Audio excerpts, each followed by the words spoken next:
We're about news, commentary, conversations, truth, liberty, and God. We stand for American values and our flag. We believe that the Constitution is a document that fortifies rights already given to us by our Creator. We will not apologize for our love of God and country, ever. We are Right America Media.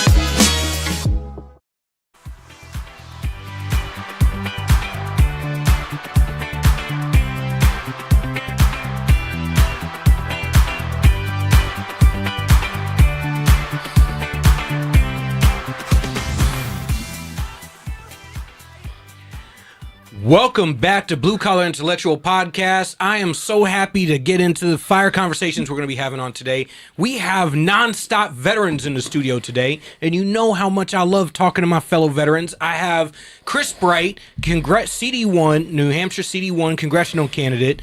Past former congressional candidate. I worked for him in the last cycle. Now he was out there this cycle hooking and jabbing and decided to step back from the race, so we're going to get into that. In the second segment, we're going to have American Infidels, a bike club here in New Hampshire who does a lot of work with veterans charities, and we're going to get into that because nothing touches my heart more than serving our country and serving our fellow veterans. You know, you have a whole bunch of politicians every election cycle talk about what they want to do for veterans, and then they get into office, and immediately we're just another voting block that they rode the wave to get into office. And near and dear to me and Chris's heart, we ran in on the last campaign cycle into American Infidels at Pipe Dream Brewery in Londonderry. I was wondering if you were going to remember that. Yep, Pipe Dream Brewery, which if you haven't had the beer over at Pipe Dream, go over there. There's quite a few veteran-owned microbreweries here in New Hampshire. They do a lot of work with veterans, a lot of work with service dogs for vets, stuff like that. You need to go over and you need to support their work and link up with them. So tell me what you saw in the campaign cycle. Which one? First one or second one? No, this one. We're going to go with this one. Yeah, I mean, this is the first time I've done an appearance since dropping out of the race. So haven't really had a chance to kind of tell the story. We announced, I think Adam Sexton came over at noon on Thursday. Filmed the announcement. We had the draft, you know, the kind of statement ready to go. That dropped at 3 p.m. And then by 3:30, I was at Logan Airport. And we got the heck out of Dodge. We took my daughters over to London for the weekend just to kind of get away. But it was a wild summer. Yeah. For so many reasons. Like, you know, we launched the campaign June 20th. Didn't even know if I was sincere that I didn't think I was going to run again. Like, part of me was, I've got to do this. It's a duty. We've got all these supporters now. I made all these learnings. I felt like I kind of had to do it. But then the other side of it was, man, it's a lot of time away from my family. It's, I run a nationwide business, you know, and being away from the business, and being on the trail. Oh yeah, I mean, it takes 20-hour days. It takes a revenue hit. You're coming home. You're doing emails. You're trying to get caught up at 10, 11 midnight. You're working until 2, 3 in the morning, and then wake up and do it again. And then you wake up and go to a breakfast at 7 a.m. So it's a grind to run. But felt compelled to at the end of the day, and said, you know, let's just keep going. Like, I almost didn't even want to take a break. You know, like from the last cycle. So we did a lot of analysis of the lessons learned. I spent, January, February, March, really going over and saying, what could I have done better? Where did I screw it up? You and I talked about this because you were with me that night, but the whole WMUR debate, I wish I could have got that one back. Yeah. We had that 30 minutes and, we just assumed Holly was in the lead at that point, and the kind of analysis was Holly's polling higher. Let's try to land a couple of attacks on that whole pay to play thing. And it just wasn't me. Like, I wasn't the guy that liked to go on the attack. I never liked that. And so, and I think you and I were aligned on that. Yeah. But, some of the other politicos were like, hey, you gotta, you're polling last, or not last, but like out of that front running group. As a newcomer, you need to land a blow. So I wish I would have got that one back. And so we looked at things like that, and it was like, stay true to who you are, what your message is. Don't let the outside politicos. That was always my message with you. Is you have the tangibles. You have the tangibles and the intangibles. You have the background. You have the demeanor, the charisma. You have it all. I had a bunch of. I always hated the DC guys because they don't really get it. Right. And I'm like, and I've always said this, and we've talked about it. Ford does not attack Chevy. They sell you a Ford. Right. And for some reason, we ditch basic marketing in politics as if this is any different than any other industry. Yeah. And you as a businessman, when we talked the first time, you immediately got it. And I was like, yes. Yeah, well, that's the other thing is like I had such imposter syndrome. Like, what the hell am I doing running for Congress, right? We all do. Yeah. So, and then I settled into that. Like, nobody's born knowing how to do this, and it's incredibly uncomfortable putting yourself out there. So, once I settled into that, but you had people in your ear from DC like, no, don't go. You can't run your campaign through social media, which is like, bullshit. Because that's what AOC did. That's how she got to where she is. She ran AOC. That's right. Or she ran social media, and she door knocked. I mean, she door knocked 10,000 doors, which one of the things I always say that we don't do enough of in New Hampshire is we don't door knock. And it's really hard to get people out to door knock. Well, it's expensive, too. Like, you run the numbers, and you're like, all right, we need 80,000 votes or whatever to win. And you just start to add up, like, okay, how many doors can one person knock? And then how many people do you need? It's actually not cost effective. Right. No. And so it's better if I'm going to spend all this money, like if I have to raise or door knock enough doors and I need to hire 20 people that are working for the last 4 months, 8 hours a day, like that's incredibly expensive. Or I could take that money and do some targeted social media or try to get my messaging. Right. And so DC's in my ear going, well, no, you can't do that. Why? What I realize now is because you can't monetize that as a third-party consultant. Yep. Where you can if you're placing media buys or if you're working to get this video production done and they're getting you back 10, 15%. So I'm like, okay, now I understand the economics of how these races are won and where you should spend your money on, where you should not spend money, how we did it, how the messaging. And so we architected this campaign and launched June 20th and came out of the gates really strong. We had about 45 state reps and some senators, ton of business owners, some very influential people, and had commitments for around 250 to 300K in fundraising. And I think the golden spot for you was that moment, the Unity Breakfast. Oh, that's last cycle. Last cycle, the Unity Breakfast. I had been like calling people around the state, and people are going, well, I've known Russell Prescott for 25 years. I go, but can he win? He can't win. Don't endorse a friend that can't win. So my question to you is how, and they're like, why Chris? And I go, first off, he's got all the tangibles. He's got all the intangibles. He's got the demeanor, the charisma. He knows what it's like to be at the bottom of the barrel and to work your way up to success. He understands the average man because he is the average man. I go, and that's different from a lot of these silver spoon babies. I go, and that hits people. And when you told your story, the first time I saw you right of center, I was like, this is the fucking guy. This is the guy. I'm like, so we can do this. And then at the Unity Breakfast, which is always this really awkward event where everyone's staring at each other from across the room. Yep. You all hate each other, daggers in your eyes. You told me there's been fights there. Oh, yeah. Like, people have been borderline fist fights. Like, they want to get into it. Right. And then you get up there, and you were like, hey, Ace, watch this. Well, because you told me about this, though, too. You were like, the Unity Breakfast you have to go to. Mm-hmm. So and nobody wants to, especially after a loss. You told me this, but here's the thing: like I was like, holy shit! I just ran for Congress.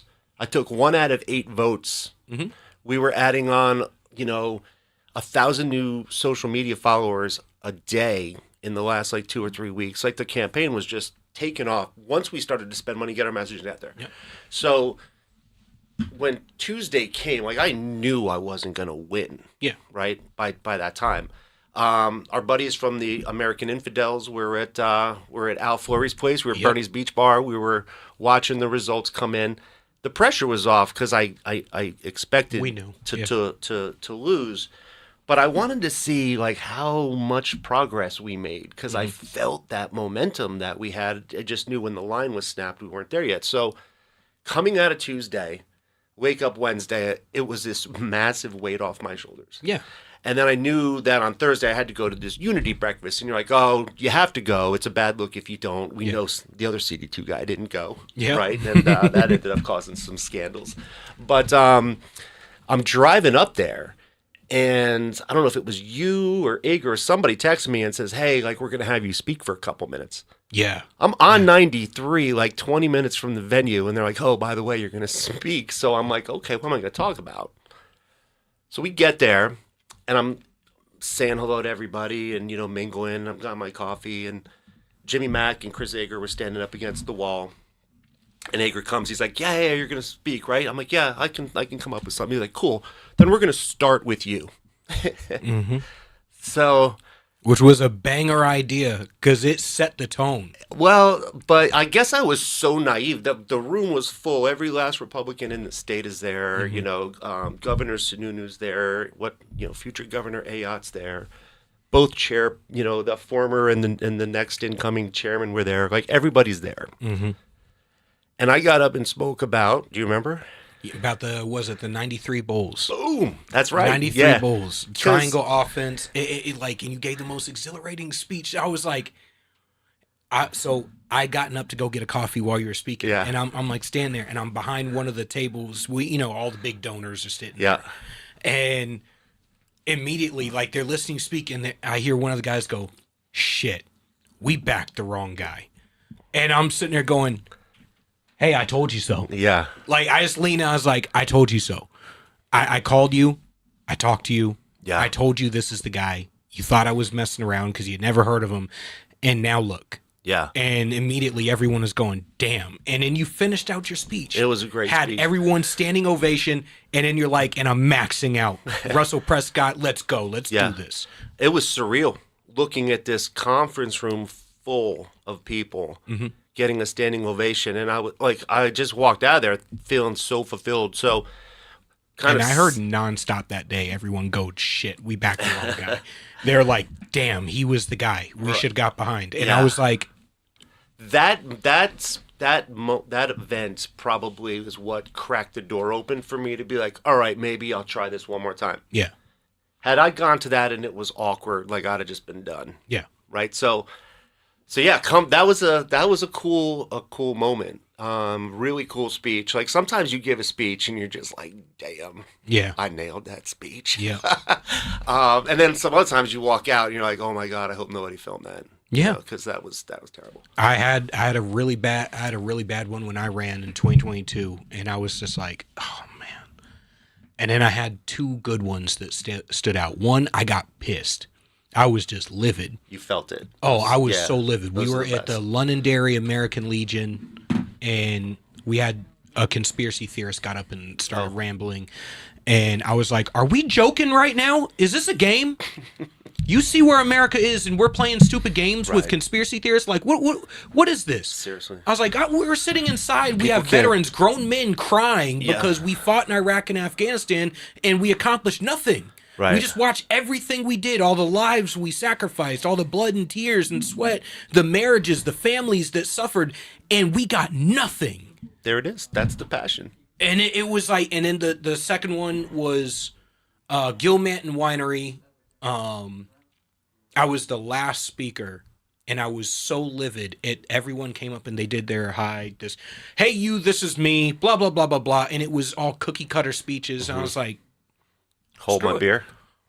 Yeah. Hold my wine. Yeah. I was like, all right, well, hold my beer. Yeah. I went up, I put my beer down, and I was like, you know what? I'm not one of these people who's, I don't come from white papers and think tanks and stuff like that. Every belief, every position I have because I lived it. Mm-hmm. And you have that. You have that magic because you lived it. It's not fake for you. For most people that get into politics, they don't have a position. It's why they have to create think tanks and and panels to give them their platform because they don't have a message. And those are the people that, quite frankly, got me into the race, because I look at these people that they take a position of responsibility, or there's a couple people that are in the race right now, and I mean I have some issues with some of these things. Like I'm gonna say it. I think Holly Novoletsky, taking that vice chair for a couple of months, I think that was crap, right? Yeah. Like we have. It's a political calculation. Yeah, it's like, but you shouldn't use these different organizations for personal gain. Like, leave it better than you found it. Agreed. Like, you come in, you step in for 6 months, like, leave a better lasting. But now it just looks like you use that mailing list or whatever to keep your name relevant because you knew you were going to run for Congress. Like, I have a problem with that. Yeah. I have a problem with people that get into elected positions and they leverage their title and they come out wealthier, or, there's another guy running, wanted to be on 2 different committees. Mm-hmm. And then last February, when we didn't have the people or whatever, he took a month vacation. You're on 2 different committees, and both, like, a lot of those different bills did not pass on attendance. Mm-hmm. And so you care more about the fact that you could say you're on these committees and doing the work and getting the job done, and that pisses me off. Yeah. And so those are the people, those are the reasons why I decided to run for Congress, to step away from, my company and lose a ton of money and invest a ton of money into the race and not spend, this time with my kids, because the decisions and the votes and the things that have happened over the last 60, 72 months directly impact me. Mm-hmm. My buddies, the guys that I, played on the rugby team with at West Point, they died in Afghanistan, and now we withdrew out of that. Some of the things that are happening at school, the decisions that are made in our education, and how mental health bleeds into my daughter's education has real impacts on my family. And I don't want some moose knuckle that is taking this position because they want some type of, personal benefit out of it. Agreed. Go and do the job. And when you're done, go back to the life, and then you can leverage it after you're out of public service. But those people drive me crazy. And so I want you to harp on that, though. I want you to touch on that, because you're talking about the sacrifice. Mm-hmm. I don't think people, my co-host of Grand State Live, Keith, always talks about how we continue to get the same candidate to run every single time. And I'm like, do you have any idea why we get those same candidates?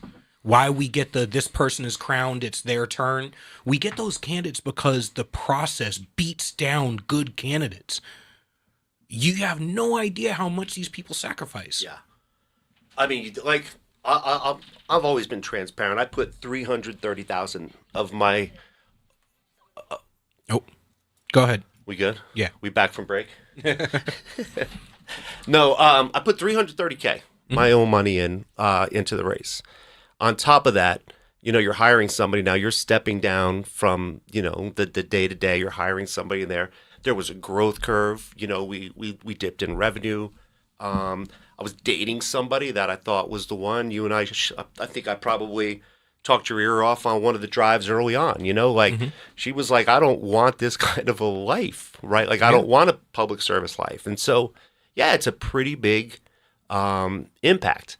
When I finished running last September and lost the race, like all of October, like I was doing laundry, like I hadn't cleaned my house in like months, like everything stops. Yeah. Because you are legitimately, if you're working hard, that is. If you're grinding and you're going to the breakfasts, and then you're meeting somebody after that one-on-one for coffee, you're meeting with the donor, and then you're making donor calls from 10 until 3, and then you're, jumping in the car and you're heading up to Laconia or heck, North Conway. And 3 committee meetings along the way. And it's 7 days a week. And so I'm just constantly gone. And so, the impact is huge. And you have to believe, you either have to really believe what you're doing, you have to be monetizing that, or you have to be addicted to the micro kind of fame, because you are somewhat micro famous when you run. It's like, okay, and Derry and Londonderry now. You go around but And a lot of people do get addicted they to get it. addicted. It's certainly not worth the grind to be like, okay, recognized in Shaw's or whatever by a couple handful of people. If your ego is that shallow, like, good luck, bro. Yeah. But yeah, it's certainly a commitment. And, the other people say is like, oh, it takes money. Only the rich people can run. It does take money to run for Congress, which leads into kind of why I'm getting out or have gotten out. But, it takes money. Yeah, it does. You know why? Because the majority of Americans don't pay attention. Yep. And so as you get into election season and people are going to vote, first of all, what's the voting rate? Like less than 40%. So 4 out of 10 Americans are even going to the polls, not paying attention. They know more about the Kardashians than the person that's going to pass the policy that decides whether, their kid gets, certain benefits in school, whatever that looks like. And so you have to go up on the airwaves. You have to raise money. You have to educate people on what your platform is. And unfortunately, that takes money. It takes money to, to have a campaign manager and manage the schedule and door knock and buy signs and all that. People don't realize how, like, we touched on it earlier, how much money it costs to just put a single ad on TV and how many people get a cut out of that. Which drives up the cost even more. So it's not like, hey, I'm calling up NBC and I'm going to run an ad. It's like, no, I have to go through my guy who's got a guy. And then they're each getting a cut out of this. Yeah. As it goes up the chain, all of a sudden what would have been a $50,000 ad buy becomes a $150,000 ad buy. Yeah, 100%. So, I mean, all this, kind of leads into, as we're kind of wrapping up here, about mid-July, start hearing rumblings, for the guy who's announcing tomorrow. Everybody pretty much knows who it is. Yeah. Tony DiLorenzo. You said it, not me. So Anthony, I'm hearing rumblings. And so I end up having like breakfast with one of his supporters. And it's just to credit, and I'm going to mention this tomorrow in my speech at his announcement. It's a credit to the kind of folks that were kind of in this ecosphere, because everybody was a straight shooter with me. And we sat down and we had good conversation. And so it allowed me from a campaign perspective, and I think even his campaign and the way this is all unfolded, it's the first time in a while that we all started to kind of work together. Yeah. And as I thought about, okay, he's got, $2 million that he's talking about putting in, maybe another 2 on top of that. He's got one fundraiser. It's 15,000 per couple. From last time I heard, there's like 40 people that are already coming to this thing. Yeah. So huge fundraising ability, which is something that we haven't had. And the other thing that's folks don't realize is there's like these national level donors, like the Koch brothers, like the big money, and they invest in races that are swing states. And New Hampshire used to be one. And for years it was, with back in Frank Inda's days. But over the last 8 years, they look at this state now as being solidly blue. And so some of these federal donors have stopped showing up. But it's not because it has to be blue. And it's not because we are a Democrat state. Right. I mean look at our state legislature. legislature. That, though. The folks that watch this from Texas, though, and from Oregon or down, they don't know it like we do. No. And all they see is the results. And the problem is, and I've said it many times when we've had our private discussions, is you're hiring people from D.C. who don't know New Hampshire, have no idea that politics is our Super Bowl. The first in the nation is like the Super Bowl in New Hampshire. All of Manchester is shut down. Media Row at the Doubletree. I was with David Webb as he was broadcasting from Arrow Diner from SiriusXM Patriot. So it's like, it is the Super Bowl. From D.C., they don't get it. So they come up here and they'll try to run it. They'll try to run the campaign the same way they do in Texas, or the same way they do in it's one formula, and they'll plug and play a candidate into their formula. But their formula doesn't work in here. But they're not even showing up anymore. No. And that's what I started to see. I saw it last cycle. I've had these conversations with these national donors this year, and they're like, look, I mean, we like you. You would be our guy. You are our guy. But I don't think New Hampshire is a winnable race anymore for a Republican, so I'm going to put my money into Georgia or into Texas or this or that. And so when you have a national level donor himself step up and say, this state, we can win this state, I'm going to show you, like, I respect that. Yeah. And I'm like, okay, so I don't have that kind of national clout yet. Yeah. He's probably about 10 years ahead of me. And so the network he's built, I like the guy too. That's the other thing. Is He's he's a a good guy. good person. Yeah. He's incredibly humble. You would never know the kind of wealth that he had, or the power he's amassed. No, I've had conversations with him. We've had glasses of bourbon and cigars. Yeah. He's a really down to earth guy. Great guy. And the circle he runs with, all of those folks were all supporting me. He's supported Caroline and President Trump and Sununu and Ayotte and Jay Ruey. Like, the guy has been showing up helping Republicans for years. And one of the things that I think is endearing about him is that he's got no name recognition. Why do I say that's endearing? Because for the last 6-8 years, he's been the single largest Republican donor in the state, and you haven't heard his name. Why? Because he didn't need you to know his name. Exactly. Whereas how many other people that are in this race running right now, they write $100 check, And you need to have the big phone check and patting each other on the back. This guy's writing $9 million checks. Yep. He doesn't even want his name on it. I like those types of people. He's serving for the right reasons. Yeah. So I looked at it like this. If I stay in this race, and I was winning the race at the time, granted it was early, but the first 2 polls came out, and I was not only in first on both of those, but my percentage was growing. Yep. The Seacoast had lit up for us. North Conway, we really we had some very solid supporters up there. The Lakes region was really starting to light up for us. Londonderry locked in. I mean, we were like, holy crap, we're looking at 60-70% line of sight to the numbers we need to win this thing a year out. Now, anything can change, got it. Yep. But the race couldn't have been going any better. I was solidly in first. Oh, yeah. If I stayed in the race, though, somebody with that kind of resource and that kind of network who could fundraise 10 times more than I could, I would have to have, attacked him personally. Wasn't willing to do that. I like the guy. Yeah. If I win that race, I come out of that race, I'm broke with 7 weeks to turn around and face probably what's going to be Shaheen. And our biggest donor is now pissed off. And all the people tied to him. And they've spent money on the guy that just lost. So, yeah, it doesn't put the Republican Party. So now I'm a somewhat vulnerable and less formidable opponent against the Democrats because I decided to stay in for my own ego. Yep.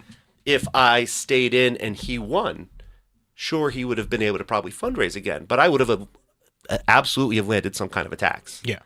And then he would have been, there would have been things on record or I might have exposed that would have made him vulnerable. Yep. So for me, the best thing for our party and the things that I believe in and what we were trying to accomplish was like, I don't have to be the guy in the seat this time around. And I'm cool with that. Yeah. In fact, it feels pretty damn good. I've been harping on it that New Hampshire needed people who run for office who wanted to have a guy more than we cared about being the guy. Yeah. And unfortunately, we have a lot of people who care more about being the guy than having a guy at all. Yeah. So And you literally put it on the line and he did it. And I was like, it's bittersweet because I was like, God, he was there. He had it. If everyone just put the money behind him, we could have had it. yeah, we can get there though. I mean, this is a good guy. He's a good guy, and he's open. We're working together on policy, and they've made me a co-chair of his campaign. As long as he's got the message, he's got the money, he's got the infrastructural backing. We've got to get him. He's green, right? Like he's never run before, so we've got to get him up to speed. I'm sure the first couple of speeches, as you and I both know, are going to be disasters. Probably not disaster because he's doing a lot of prep, and that's exaggerated, but.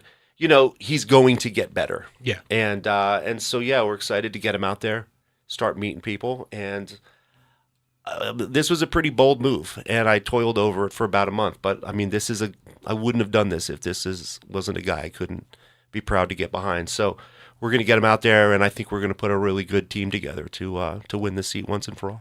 All right. Well, that's the end of the first segment. We're going to have American Infidels in studio next. Stick around for after the break. It's only going to get better from here, guys.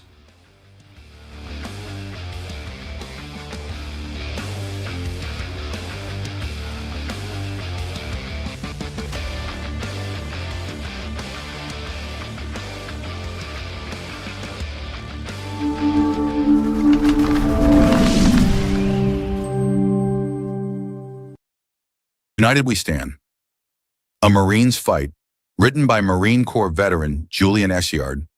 This book examines the deepening fractures in our nation, political division, government overreach, and a fading sense of shared responsibility, and offers a battle-tested path forward. A Marine's Fight is a bold and urgent call to action for every American who believes in the founding ideals of our republic. United We Stand. A Marine's Fight can be purchased on Amazon. Would you rather spend time with family and friends in the pool or at the barbecue rather than landscaping your yard? Well, Augusta Lawn Care is here to help you with all of your landscaping needs. Proudly serving Southern New Hampshire, we handle everything. Weekly mowing, spring and fall cleanups, bush trimming, mulch installs, lawn treatments, aeration, dethatching, and even snow plowing and salting when the dreaded winter hits. Call Augusta Lawn Care today and let your yard be the best looking yard on the block. Call 603-331-4768. Augusta Lawn Care, locally owned, professionally done. Call 603-331-4678 or visit us online at AugustaLawnCareServices.com/Londonderry. That's AugustaLawnCareServices.com/Londonderry.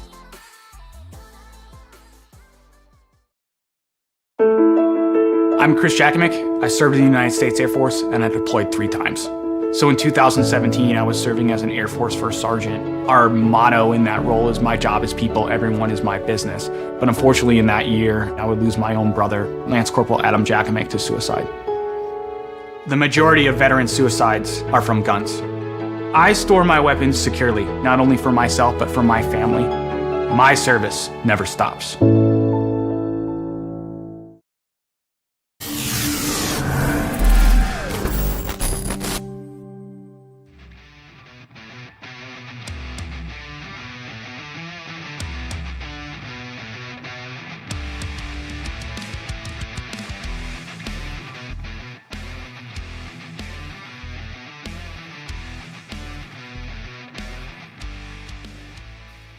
All right. Welcome back to Blue Collar Intellectual Podcast. As I said earlier, we have a fire episode. We got nonstop veterans in the studio today. But before we get into it, I want you to go and like, subscribe, share, become a part of the Ram TV Live family. Go ahead, send it with everyone. We're growing and we're growing fast. We have plenty of content for you so that you can come here, get your information, and I'm going to do what I do. I'm going to shatter your preconceived notions and everything you've been told from the swamp in DC and the different think tanks and influencers who are peddling shit to get you up in arms and get you really emotional so that they can monetize your anger and your fear. Here, we're going to give you data. Here, we're going to give you facts. Here, we're going to give you a different perspective towards solutions and how to be effective in your daily life. Speaking about effective in daily life, we have American Infidels in studio with Chris Bright. We met you guys on the campaign trail last cycle during the 2024 cycle. And you guys do a lot of work with veterans charities and stuff like that. Give me a rundown of 1, what started American Infidels, and 2, what are some of the things that you guys have been up to? We're basically a group of veterans. We all love to ride motorcycles, and our founders basically said, you know what, we need a solid group of guys who support the American way.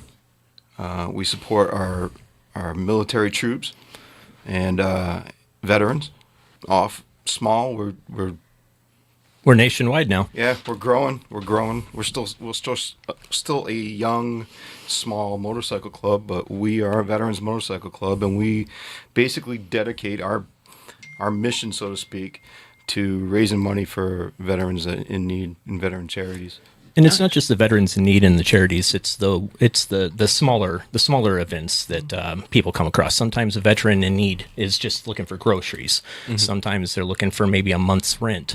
Other times they just need somebody to hang out with and have a beer with or an iced tea, since some of us don't drink anymore. Yeah, I've been there. I've been there. Actually, I was one of those veterans in need when I got out of the service. I ended up losing everything. I lost my apartment. We ended up homeless, living in a garage, and I begged. I went everywhere trying to find somebody to help. And I literally got told by the state of California, because I was stationed in Camp Pendleton. I got told that had I lied on an application because I wanted just unemployment for about 4 weeks. I had a job lined up. I was like, all right, come on, let me get back in this fight. I got told if I lied about my citizenship, if I lied and, about the process, if I fudged numbers and shit like that, they would have helped me immediately. I would have walked out of that office with a check. But because I told the truth, they couldn't help me. They couldn't help me because, and even had they helped me, it would have taken 4 weeks for them to help me. So I needed help for 4 weeks so that we didn't lose our place and we didn't end up homeless. And instead I ended up being homeless, and it took me 12 weeks to get to a point where I could even work a job. Yeah, well, that's definitely something that that we would have been able to help with a little bit. We would have been able to come up with some way to get the get you 4 weeks of some kind of pay, right? Yeah. There's an organization that we're involved with called the Veterans Resource Alliance, and this particular organization found out that there is over 150 different veteran charity organizations in New Hampshire alone, and they don't know about each other. So they put together this event called Vet Fest. It's going to be November 8th at the Anheuser-Busch, The beer garden. The beer garden. In Merrimack. In Merrimack. And a bunch of us are going to be there. I think there's some 60 or 70 different charities that are going to be there. And we've come together as a kind of a, no, that's not the word. Just as a group that on an email chain. Just today, we got an email from that organization saying that a veteran, a Vietnam vet, was needing a hospital bed, and he didn't have insurance to cover it. And within 3 hours of that email, Wow. a hospital bed turned up. Wow. And it wasn't just because we were a part of the organization. There was 60, 70, 150 other organizations. That's cool. I think that's sad that we don't know about each other. Most veteran organizations start out as one guy just wanting to make a difference, or a spouse of somebody who served who wants to make a difference because we're sick of watching each other fail, right? I've had a lot of guests on the podcast. I had Tyler Gray, who wrote a book, Forged in Fire, and he talks about PTSD and LTSD, lack of traumatic stress syndrome. And basically we came down to the realization that most veterans don't actually commit suicide because of what we experience overseas. We actually commit suicide more often than not because we lose the foundational building blocks of who we think we are. Whether that be your wife, your job, your house, your military identity, because it is an identity, it is a way of life. And you see a lot of these organizations pop up, and they're small, run typically out of the kitchen of somebody's house, trying to just make a difference. But the network of being able to contact each other and work with each other has never really been there. And you see them, like we saw them on the campaign trail. We see them at events with booths set up, and we're like, damn, all these veterans groups, it'd be really good if y'all all like work together. And they're like, we didn't know about half of these. Yeah. And one of the things is and for us is in the club is that we have each other. Yeah. To support each other, So if we have a brother that's going through a tough time or whatever, they know they can reach out, or one of us finds out about it. Hey, reach out to so and so just to make sure that he's okay. So we have our own little network to support, and then we're available also to reach out and help out those people. The guy who crashed his car and needs money for the deposit so you can, or the deductible for his insurance so he can get it fixed, whatever. So that's kind of what we do. We support each other, and it's about that we're all veterans, so we can all relate to each other in some way or shape or form, and that kind of helps with that identity you were talking about. Yep. It's like we speak the language. Yes. Yeah. 100%. The brotherhood. Yeah. That's what keeps us together. It keeps us going is the brotherhood. And What branches were you guys, Liz? yeah. I was Air Force. Yeah. I was in the Navy. All right. Happy birthday to us yesterday. Army, Yeah, Marines. I saw that. Yeah, and this guy, that's why he keeps licking his microphone. He's in the Marines over there. It looks like chocolate. It looks like a drumstick, right?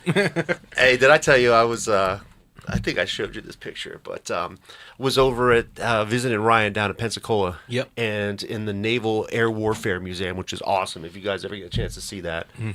But they had this Marine section, right, over in the Navy section, and then they had this kids section with some crayons. Yep. And I was like, oh, no, you didn't, right? So I spent probably about a good 15 minutes quietly taking a couple crayons and working them through the Navy gift shop to get them over to the Marine section and quietly set this whole display up. So, yeah, it was pretty cool. You know, the thing with vets, you know, we always kind of go down the path. I mean, it's tough. The transition's tough with folks, and you know, we all have the suicide stories of folks that were very close to us. I know we all have them.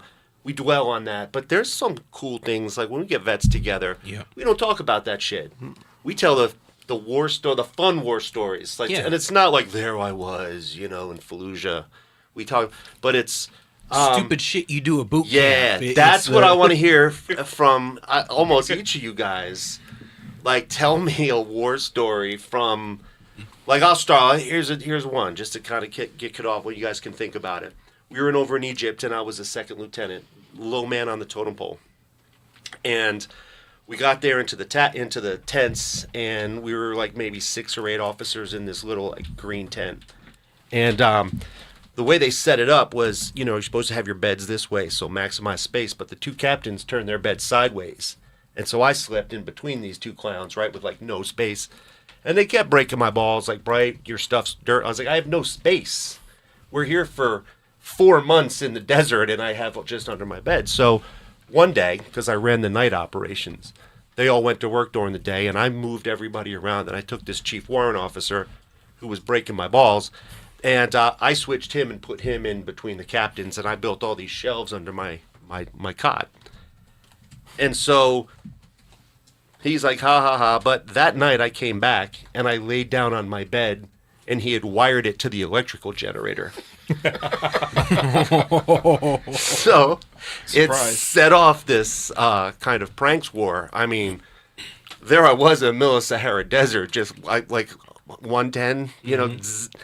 And so he got me good. And while he was sleeping, I mean, again, I ran the night operations, so we were responsible for sending the flagpole, you know, the flag up the pole. That next morning, Chief Huggins' BDU blouse, we sent that up over the talk, you know, and it took a little bit. I got my ass chewed by the sergeant major, though. Like, you're telling me you sent the guy's BDU blouse up the flag instead of the American flag? But we got in trouble at so when I was in Iraq, we were stationed at TQ, Al Taqaddum, and we got in trouble because we had this running game where it just called tap out. Randomly, somebody would ghost you from behind and get you in like a rear naked choke and try to tap you out. And it happened. There was no rules, Marines. So it could happen in the chow hall. It could happen at church, at service. It could happen anywhere. We'd be doing an after action brief after finishing a mission or coming off QRF, and randomly, as we're sitting there and LT's talking to us, all of a sudden somebody be like. I get you from behind, man. My sergeant, Salty, I want to say he was about maybe 200 pounds. I was about 195. Came up, I was just cleaning my 50, and while I was standing there at the table cleaning my 50 and everything, all of a sudden I feel his arm come around my neck, and right as he does, I like drop and I throw him against the table, and then all of a sudden he jumps up and grabs me and tries to drop to the ground, and we got in a full-on fight. I was like, come on. And then all of a sudden, here comes the colonel and here comes the base general. All of a sudden the brass come walking in like, how we doing motivating devil dogs? You dumbasses. And it was like shit like that. That game turned into a non-NCOs versus NCOs about 30-person grappling match in between the hooches on TQ in the middle of the night. We had like just got back from a mission, just got back from Mid-Rats. We were going to the hooch, and all of a sudden everybody comes pouring out of the hooch, and it's just like, go at it. Was like Gangs in New York, like that initial scene. All of a sudden everyone pours out of the hooches, and I got a guy trying to put me in an ankle bar where I got a dude in a rear naked choke, and we got another dude trying to do an arm bar on somebody. We're all trying to tap each other out at the same time. That's awesome. It was so stupid and so much fun. We got you so guys much gotta fun. have something. I got nothing.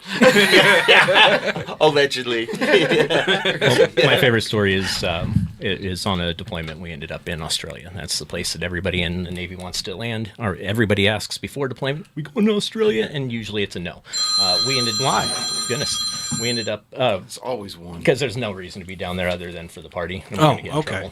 trouble. So we ended up there, and just after you get off the boat, there's this fenced-in area, called it the Oasis, if you will, and on the other side of it, we were told, everything you want is outside of this fence, but you shouldn't go over there. Well, one of the things that you find over there is a ring of rocks and a guy holding a kangaroo on a chain, and this kangaroo looks half dead, right? It's just hanging there. And for $10 in Australia, they use dollars as well, not American dollars, but for $10 you can fight this kangaroo. And they give you these boxing gloves, right? And the kangaroo has these things. They kind of look like maxi pads over its little paws. Juan, can you show, Ms. Producer? Can you either show a picture of a kangaroo so people can understand? I don't think people realize what you're talking about. Boxing a kangaroo. That's like boxing Mike glad Tyson. we brought this topic up. So the guy holding onto the kangaroo tells you, go ahead and hit him. Give him a little jab. And then the kangaroo's head hops a little bit. And he goes, no, really hit him. So give him a good clock, right? And the kangaroo, tongue hanging out. He goes, all right, take a couple steps back. Unhooks this kangaroo, and his eyes widen. I'm like, I'm screwed. Yeah. And it's something I knew or didn't know about kangaroos at the time is they don't just hop. They get down on those itty bitty nubs and drag themselves forward. And it comes up there, and it gets closer to me, and it leans back, and pop, pop, pop, and I'm fucking asleep. Kangaroos actually box. Like there's a video Did you know of this like story? I did not. there's a video of like what kangaroos look like with like when their arms are down, because they always have their hands up like this, but when you see the shoulder mass and chest mass of these guys with their arms just dangling down, you're like, I don't want to mess with that thing. I thought I did. I was wrong. No good story started with I had a salad. Everything's with alcohol, right? I have no words. No. So for $10, you paid to fight a kangaroo. I paid to get my ass knocked out beat. by That's like what was it? Earlier this year they were doing the whole how would 100 men fight 100 men fighting a silverback gorilla, and everyone's like, dude, I could totally do that. I'm like, bro, a silverback gorilla. I was like, first off, 100 of you, assuming that, well, one, even if you all surrounded it, 100 of you are not wailing on this thing at once. Most of them would give up the first guy. Yeah. Well, did you see the memes After now? watching the first guy get ripped apart, or the silverback picks up a guy and starts beating everybody else with the guy. Look at that. Yeah. There he is. There's Vegas. Vegas. Accidentally hit him with a low blow. He didn't do that. You remember? There you go. That was it. What he just did to the ref. On the muscular boxer that knocked him out cold. I did fall like he that, didn't even spare the referee. This kangaroo came with gloves to fight against a boxer. The boxer threw multiple shots, but nothing happened. Then the kangaroo just landed a single kick that knocked him down. As they resumed, the kangaroo tried his best to clinch his opponent, but he always slipped, and when he finally caught his neck, he kicked him twice that knocked his rival. The kangaroo accidentally hit him with a low blow. Then the referee intervened, but he even slapped the ref. That was the it. Enraged kangaroo had a solid kick on the muscular boxer that knocked him out cold. Thereafter, he didn't even spare the referee. All right, so I'm just gonna put it like this. So I wrote an article, a satirical article about the silverback 100 guys facing silverback gorilla, and I came at it from different angles. I was like, all right, first we're gonna do the beer drinking, beer gut patriots, right? The guys that get winded getting up to get a beer out of the refrigerator, that all swear to God they're ready for the next Civil War. We're gonna have those guys. We're gonna have the tap out guys. The guys are always wearing tap out shirts but have never been in a fight ever in their freaking lives. Hollywood, Then we're gonna have yeah. the like Ugg boots and man bun crowd. They're gonna go at it. Always got the story about how close they came to a fight once. Oh yeah. It's like, so we're gonna have didn't join 100 the of these military, guys, but I did knock and I out the wrote the drill instructor. article like, all right, we're gonna do. We called it Wild and Out, hosted by Nick Cannon, like the show, and we're just like, we're just gonna let this play out, and as it's playing out, the silverback picks up a guy and rips him limb from limb, and even if you got the balls to go up against the silverback gorilla, you don't have the balls to go up after he rips a guy limb from limb. And it was just these funny, and I think the hippies, the man bun wearing hippies, tried to do a a feeling circle with the silverback gorilla, and he picked a guy up by his man bun and just swung him around, started beating everybody with him. I was like, I had just finished writing like, I want to say 9, 10 different articles on very, very serious, depressing subjects. And this trend had gotten so big online. I was like, let's just have some fun for a moment.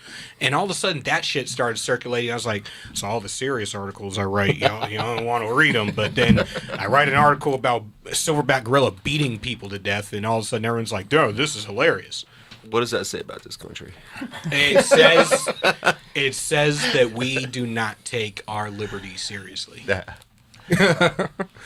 I'm like, so we have all these veteran organizations in the state, and I'm glad to see that they're finally getting together, and you guys are finally working together.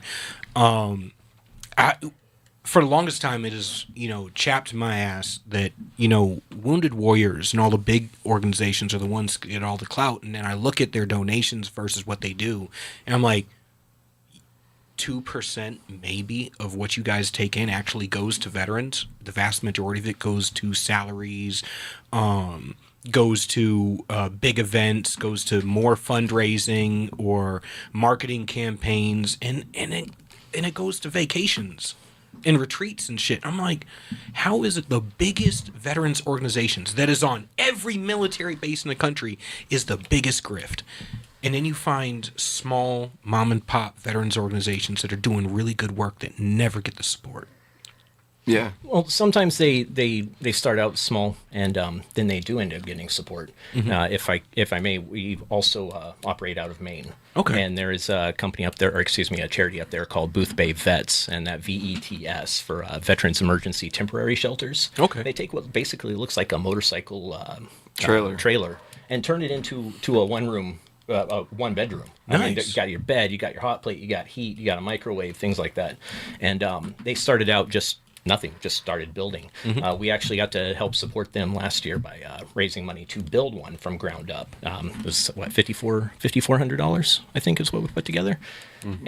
And that 2% that you were talking about, I mean, the Wounded Warriors in those It's not that low. They right? they It's do like, some. It's low, but it's not that 54. I just looked at it. 54 to 60%. Oh, and thank they're God. doing some good work. Because I know there was an expose done about them years back. I'm glad they're better than they were. Because that when I saw that, I was like, man, that broke my heart, man.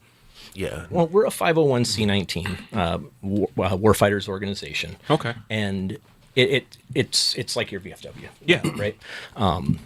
And the IRS allows us to keep up to 20% of the take to pay for maintenance on our bikes, to dinners, travel, whatever it is. Yeah. At the end of the day, when we're doing our taxes, though, we're giving away about 110% of what we take in. But it's coming out of our pocket plus whatever is coming from donations and events that we've put in. You have any big events coming up? Just the next one with riding season coming to an end, and I hate saying that, but it's New England where the wind hurts our face. Yep. Vet Fest on November 8th at the Anheuser-Busch Gardens in Merrimack. It's 9 a.m. to 3 p.m.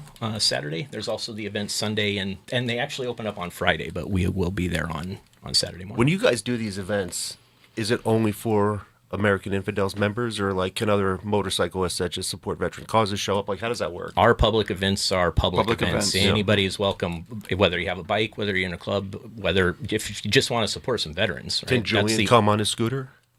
I tell you pull what, up on come my in. Segway. Yeah. Man. Segway. Yeah, even better. Well played. Roll up. Yeah. Pull up on a hoverboard. Yeah. Well, that would be cool. This event, November 8th, is really open for everybody. Vet, non-vet, anybody that's interested in seeing what's going on in the vet community in New Hampshire. And if it's a maybe veteran we'll organization out there that hasn't heard of this, come out, because you're going to meet the rest of us out there that are in this. The more the merrier. There's more of you. Good. Lots more. Lots more. Good. We need everybody to get on the same page. We need us all firing in the same direction. I mean, what's the point of having us all on a battlefield if we're all firing in different directions and there's no teamwork, right? Right on. Yeah, I know. I've known these guys now for about a year and a half, and we've become, friends. Yeah. And I know there's this one case, and I won't share the details because I know it's kind of private for that individual. But I just got to tell you, like, this group showed up. There was there was this veteran that, was going through some mental health issues, and it's one of those stories where, you just see someone who's a good dude that can't catch a break. Yeah.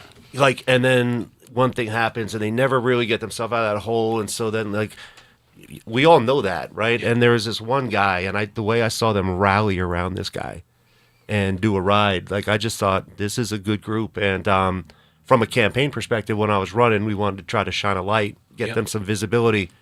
Because anytime you have people that just show up, like we talked about earlier, not looking for, fame or whatever, just trying to do good things, like, that's the type of people I love to surround myself with, and that's this group. So, as a veteran myself, I don't ride. Promised myself I would never ride until my kids got out of the house. We're going to get them on, too. Yeah. It's going to happen. Yeah. I'm not riding on the back of one of your bikes, so I'll tell you that. Yeah. Yeah. But no, I think the world of you guys, and the work that you do is impactful, and it's making a difference, and it's cool that guys like you show up to help folks like us. Well, the letter that we wrote for you that never went public, one of the lines in there was, "You've earned our trust," and that wasn't bullshit. Mm-hmm. That was exactly what it was. I mean, when I first met you, it was this guy introducing me and saying, "Hey, this is Chris Bright. He's running for Congress." I was like, "I don't care. I don't." I never heard of her. I said he's running. Yeah. He said he's running against Pappas. I'm like, I'm in. How you doing? I'm Vegas. It's good to meet you. Yeah, no, I appreciate these guys endorsed me when I was running, and they wrote this beautiful letter. But I never took it public because at that point, by the time we had that letter, I knew that I was, considering getting out. We stopped taking people's money. It felt weird. So, but I appreciate that. I framed it, and it'll be something that I'll keep me the rest of my life because it meant a lot coming from you guys.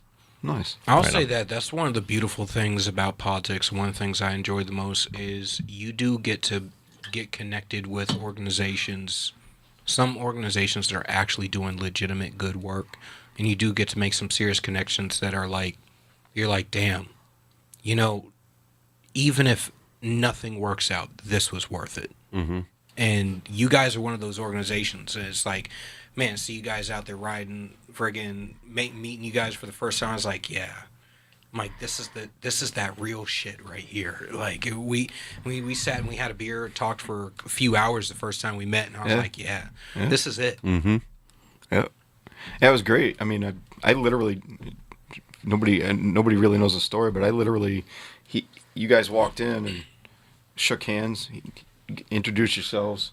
I'm like, oh, no shit, I've seen his signs on the side of the road. I'm going to go pick his ear, right? So I went and I sat down, and literally these two just welcomed me over to the table and said, yeah, let's talk. That was cool. And, an hour and a half later. And we were off. We were just stopping after like 4 or 5 events. And we were driving back. We saw your bikes out there. It's like... Yeah, we just happened to be having an event there, and you guys stopped in. It was great. And you haven't been able to get rid of us since. So now we've been over to his house a couple of times now, and coming to the birthday party on Saturday. Be there on Saturday. Yeah, it's gonna be a good time. Oh, the Halloween party, yeah. So second annual Big Halloween 5-0. party. I'll put a little plug out there right now. Hell yeah. We've got 2 inflatable nightclubs. Nice. Yeah, I saw them on Wayfair. It was like 33 feet by 23 feet. And like 13 feet high. And I was like, I think I need 2 of these. And so we have a DJ in one. And then a good buddy of mine was this Vegas blackjack dealer. Yeah. So he was coming in. He's like, I'll run some table games. So we've got a casino in the other one. I've got one of my buddies bringing his acoustic guitar. He's awesome. Nice. So he's got an acoustic guitar going. We've got a Fenway Favorites food truck showing up. And then the Rocky Patel sales guy is coming and setting up a tent and giving away Rocky Patel cigars. So you're starting to throw cool parties when the sponsors are like, hey man, can we set up in your backyard? Right. I was like, let's go. So yeah, it's gonna be a blast. I've got a good costume. Last one was a great time. I swear we were up until I think we were up till probably 4 o'clock in the morning. Yeah. we were going for a long time, and even after most people left, we were hanging out around the campfire, having a couple drinks, shooting shit, and then we went inside and we just kept on drinking, kept having a great time. I went to bed and left you guys there. I was like, yo, I'm too old for this shit, man. It's like, dude, yeah. Yeah. It was a damn good time. Yeah. That was Russell Prescott's fundraiser. Yeah, Yep. him and Lily Tang. Yeah, that was the fundraiser for them. Yep. I'm just going to be honest, say they didn't do their part. But we had a great time. Yeah. It was a good party. We Yeah. certainly had some good people there, but Yeah, a lot of people came out, and that was like the talk of the town afterwards. Everyone was like, if you didn't get to this party, you got to come next year. It's going to be awesome. yeah, and it's better. Yeah, wait till you Nice. see this stuff. I got So the we're- invite, and I don't think I actually set my phone down. I just went, yep, I'm coming. Yes. Well, the first invite said the 15th. I'm like, I'm not going on a Wednesday. What's wrong with you guys? Oh, And then it yeah, edited yeah. and came out to the 18th. I was Okay. like, oh, look, hey, we're going. Yeah. Wednesday night party. Yay. Still there. Yeah, I don't care. Bring not your 20 favorite Okay. book. I'm not 25 anymore. No, we don't party on Wednesdays. Yeah. No, shit, I don't even really party on the weekends anymore. Now, like, drinking and partying sounds like a lot of effort. It sounds like a lot of effort. Yeah, we went out. My buddy just turned 50, so we went out for his birthday. He got a tables at Soho in Manchester and bottle service and all that stuff. And I was like, this feels like a lot of work. We did the same thing for my wife's birthday, and I was like, all right, this is going to be fun and everything. And afterwards, I was like, all right, we had a great time tonight. We didn't even stay until close. We left early, too. Well, I think we got around midnight. We're like, all right, we're chucking the deuces. We're out of here. Tell you, man, hit 50, it's like midnight. Yeah. Sucks getting old. Speak for yourself. Hey. Well, I quit drinking I'm older 3 than you years are. ago. Okay. And just because the hangovers, right? That was the end of it for Oh, us. But I found out just this weekend that at 45, just staying up late, not drinking, you still wake up the next day miserable. So yeah, 9, 10 o'clock, I'm deucing from your party, buddy. All right. Well, that's it for Blue Collar Intellectual Podcast. Make sure you go and find American Infidels and support their work and show up to that event at the Merrimack Anheuser-Busch Beer Garden on the 8th so that you can find out about all the different veterans organizations in New Hampshire. We can all get on the same team, start helping each other, and start firing in the right direction. And if you're not a part of the Ram TV Live family, you need to join. Join, like, subscribe, share, and if you don't like it, go ahead and call us or send us an email. Our number is 833-603-8255. That's 833-603-TALK. Go ahead and call and, tell me how much you hate my guts, and we'll have a good conversation. And, we don't got to hate each other because this is America. We have freedom of speech, right? Let's talk about solutions. All right, that's it for this week. Up next is Granite State Live. We're going to have more fire conversations, more great guests with you as we go through the news for this week and all the crazy stuff happening because, we just can't have a normal week anymore. God bless everybody. Have a good night. Thanks for having us. Thank you.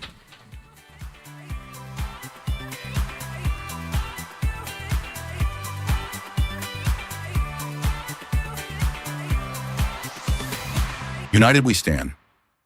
A Marine's Fight, written by Marine Corps veteran Julian Eschyard.